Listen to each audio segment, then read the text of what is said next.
Mahkamah Konstitusi atau MK sudah mengetok palunya terkait gugatan terkait batas usia dan syarat pengalaman sebagai penyelenggara negara bagi calon presiden dan wakil presiden. Putusan ini ditanggapi beragam oleh sejumlah pihak, mulai dari akademisi sampai politisi, terutama bagi mereka yang menapaki karir politik dari bawah. Reni Astuti menyaksikan secara seksama siaran langsung pembacaan putusan Mahkamah Konstitusi atau MK soal gugatan terkait batas usia dan syarat pengalaman sebagai penyelenggara negara bagi calon presiden dan wakil presiden. Politisi Partai Keadilan Sejahtera itu berharap apapun keputusan MK sudah seharusnya tidak melahirkan pemimpin dengan cara-cara instan. Reni merupakan politisi perempuan yang 3 kali terpilih sebagai anggota DPRD Surabaya. Di periode ketiganya, ia ditunjuk sebagai wakil ketua. Kini Reni mencoba peruntungan menjadi calon anggota DPR RI. Menurutnya, calon pemimpin memang harus menapaki karir dari bawah agar masyarakat bisa menilai kemampuannya dan tidak sekedar populer.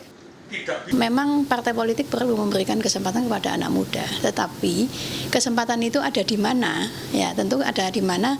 Kita perlu juga melihat pada proses politisi muda itu untuk kemudian menapaki proses itu dari bawah agar kemudian secara performa, secara kinerja masyarakat kemudian mengetahui, warga kemudian mengetahui, rakyat kemudian bisa memilih sesuai dengan bahwa sesungguhnya memang dia punya kompetensi, dia punya kapabilitas. Politisi lain yang berkarir dari bawah adalah Bagtiono. Ia bahkan sudah menjadi anggota partai sejak 1980-an. Melalui PDI Perjuangan, Bagtiono 5 kali terpilih menjadi anggota DPRD Surabaya.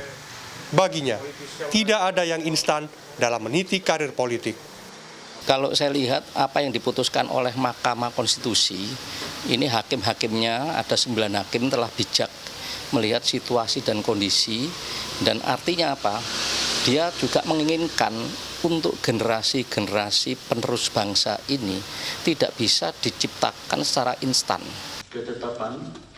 Seperti diketahui, MK menerima gugatan seorang bernama Almas Sakibiru yang mengaku sebagai pengagum wali kota Solo sekaligus anak Presiden Joko Widodo, Gibran Rakabuming Raka, yang namanya Senter disebut bakal dipinang sebagai calon wakil presiden. Menurut pengajar hukum tata negara Universitas Negeri Surabaya, Hananto Widodo, putusan MK ini tidaklah tepat.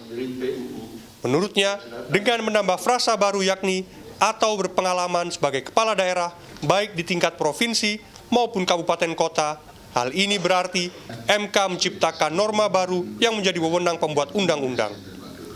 Norma baru sebenarnya bisa dibuat asal ada kekosongan hukum. Menurut Hananto, saat ini syarat itu tidaklah terpenuhi.